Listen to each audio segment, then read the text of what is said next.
Hej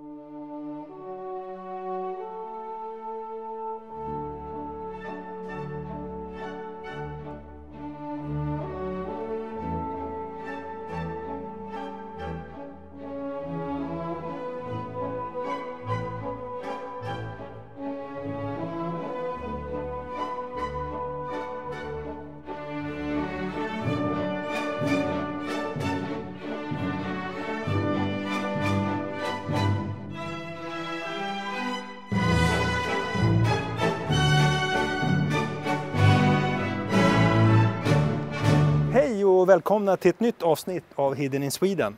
Den här gången är jag i Danmark och tar en titt på riksbunkern Regan West. Det här bakom mig, det är inte Regan West, det är radiobunkern som tillhör Regan West. Mer om den i ett annat avsnitt. Nu tar vi en titt på Regan West. Att försvara sitt land är inte bara en uppgift för militären. Den civila beredskapen är fundamental för att överleva ett krig. Regan West är den danska riksbunkern där Danmarks regering och kungahus skulle sättas i säkerhet i händelse av krig eller annat hot. Regan West är ett tydligt exempel på att hela samhället skulle överleva en krissituation. Nu går vi in i berget där Danmarks demokrati skulle upprätthållas under alla omständigheter. Vägen till Regan West var en helt vanlig grusväg. En typisk dansk villa från 60-talet står framför huvudinslaget till bunkern. Här bodde tillsynsmannen med sin familj och det enda som ser misstänkt annorlunda ut är den överdimensionerade garagebyggnaden som innehåller transformatorn som försåg anläggningen med ström i fredstid. Den centrala anläggningen består av 2 stycken ringar med vardera 2 stycken plan, det vill säga 4 ringar totalt med cirka 80 rum var. Då detta är en civil byggnad tillåts inga vapen i anläggningen. Det enda vapnet som finns var i anslutning till vakten i huvudinslaget. Nu går vi igenom huvudtunneln fram till anläggningen. Under betonggolvet så går all rördragning för både el, avlopp och diesel. Ja, nu har vi kommit till slutet av huvudtunneln och där tar faktiskt en ny tunnel vid. Det är tunneln till huvudnödutgången som sträcker sig cirka 300 meter längre bort. Vi ska strax ta en titt på utgången på den tunneln.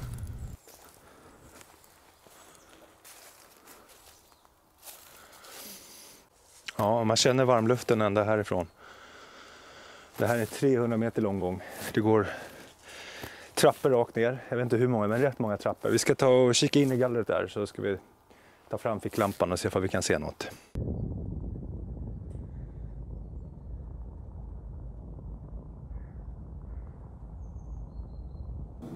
I Regan West fanns 2 stycken reservgeneratorer, men bara en användes i driftsläget så att den ena är i reserv. Nu drivs anläggningen från transformatorn i garaget vid vägen. Avgaserna går sedan genom en värmeväxlare innan de kyls ner i ett vattenbad. För att sedan fortsätta 50 meter i en tunnel och slutligen upp 50 meter för att släppas ut utan värmesignatur. Jag antar att när man skulle ha dem i drift så gick man upp på kullen här och låste upp de här ventilerna som döljer sig under luckorna här nere.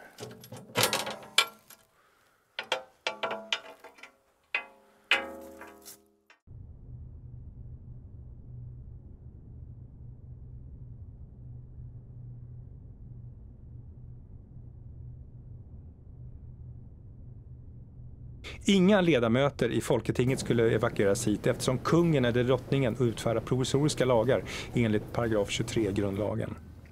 Till skillnad från det svenska berget där vi har granit och annat så består berget Regan West av rå krita. Man har både sprängt och grävt i detta berg och cirka 92 000 kubikmeter har sedan transporterats ut. Gångarna har sedan förstärkts med stålskelett som sedan har betongsprutats. På ett flertal ställen i bunkern så ser man de här luckorna. Vi ska naturligtvis titta vad som döljer sig bakom de här dörrarna och jag kan avslöja att det är själva accesspunkter till utsidan på bunkern, det vill säga mot berget. Regan Wests konstruktion vilar på en grusbädd inne i berget, till skillnad från andra anläggningar som oftast har stötdämpande system för att minimera vibrationer vid en explosion. Den danska riksbunkern var aktiv från 1969 till 2012. Trots att Regan West var en civil anläggning fanns det militära tjänstemän från försvarsdepartementet och den militära underrättelsetjänsten på plats i bunkern som rådgivare till den danska regeringen. Innan Regan West fanns det en mindre bunker i Kronensberg på Nordsjälland som var inredd ungefär som en förskola på 70-talet. Bygget av Regan West utfördes mestadels med lokal arbetskraft. Man valde även att ha en minimal inhägnad för att inte signalera att detta var en anläggning av nationell vikt. Den var även klassad som en regional ledningscentral för Nordjylland för att ytterligare maskera anläggningens status som riksbunker. Den militära styrningen vid krig eller annat hot styrdes då från NATO-bunkern i Finderup, även kallad bunker 7. Samtidigt som man byggde Regan West så byggde man även en motorväg, E45. Den fick man faktiskt dra om för meningen var att E45 skulle gå nästan precis där Regan West ligger idag. Därför fick man dra om hela vägen som en båge runt hela anläggningen.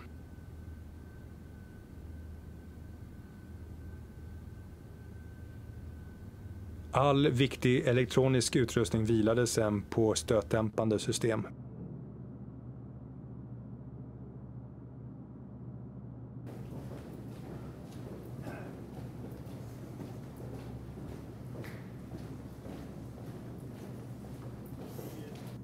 Kommunikationen utifrån bunkern Regan West är otroligt viktigt. Och som många andra anläggningar så har man en separat radiobunker. Ett så kallat radioannex. Regan West radioannex ligger cirka 2 kilometer ifrån huvudanläggningen.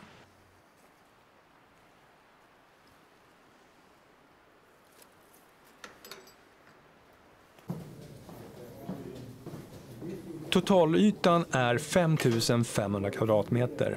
Över 2 kilometer tunnlar och hela anläggningen ska innehålla 350 personer när den är aktiv.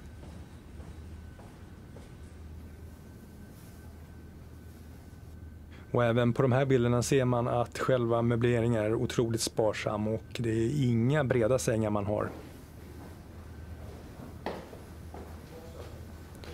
Ring 1 som ligger närmast inslaget huserade kontorsdelarna och den pågående verksamheten på övervåningen.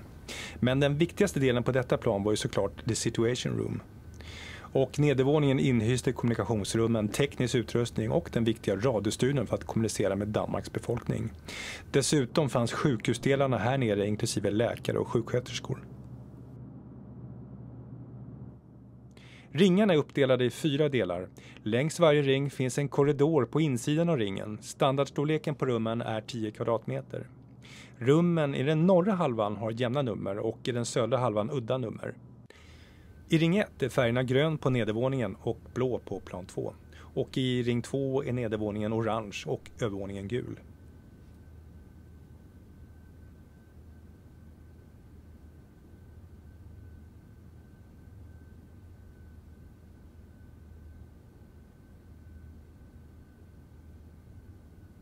Nu har vi kommit in till en av anläggningens viktigaste rum, det så kallade Situation Room.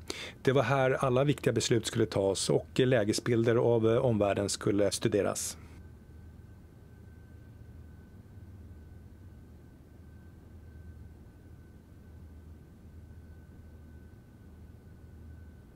Och nu har vi kommit in i ett av VIP-rummen. Här skulle drottningen bo. Och det man kan se på bilden här så är ju standarden något högre, men inte mycket.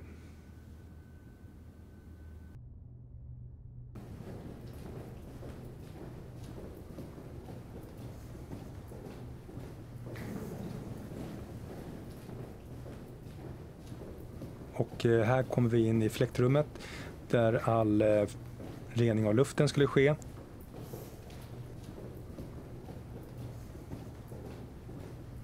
En mängd olika filtersystem fanns för att rena luften. Regan West kunde förse 350 personer med återvunnen luft i cirka en vecka. Det här är då den ena nödutgången. Det fanns sammanlagt 3 nödutgångar. En nödutgång som vi såg i början som gick ut vid sidan av anläggningen och sen 2 stycken vertikala schakt. Det här är det ena schaktet till ena nödutgången. Här fanns förut en stege upp 60 meter upp till ytan. Den som ni ser nu har blivit ombyggd till hiss.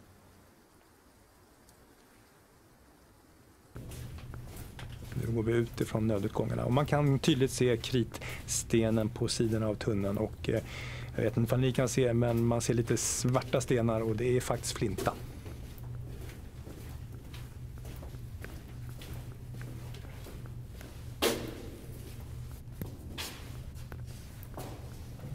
Då har vi kommit fram till nödutgång 2, det vill säga det vertikala schaktet för både nödutgång och även luftintag.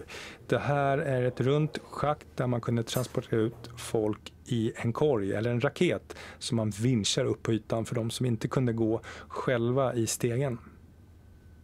Vi kommer alldeles strax gå ut på ytan och titta hur det ser ut där.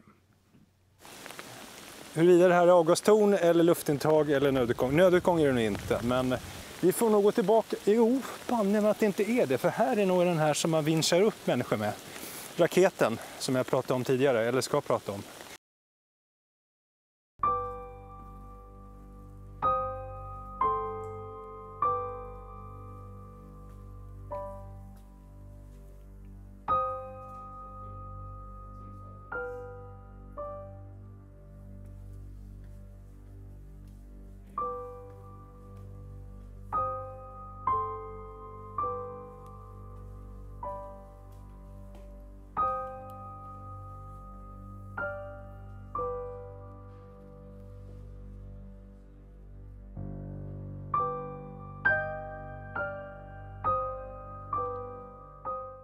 Ja, vi vandrar vidare i anläggningen och vi skrapar egentligen bara på ytan. Det här är en gigantisk anläggning så att det ni har sett nu är egentligen bara en liten del av vad som finns.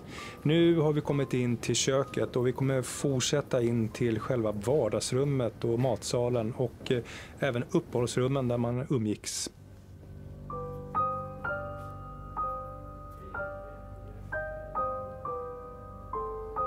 Här inne i det här vardagsrummet så ser vi även klassiska möbler av dansk design. Det finns inte jättemycket av dem i den här anläggningen, men i det här rummet så har vi faktiskt en hel del godbitar.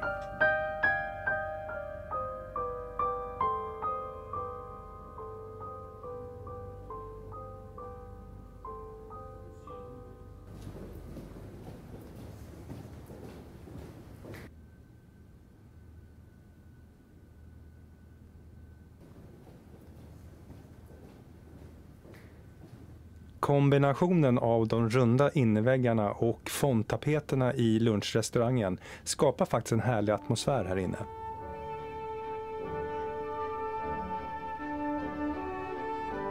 Regan West byggdes mitt under det kalla kriget där kungahuset skulle dela bostad och sina liv med tjänstemän från olika samhällsfunktioner.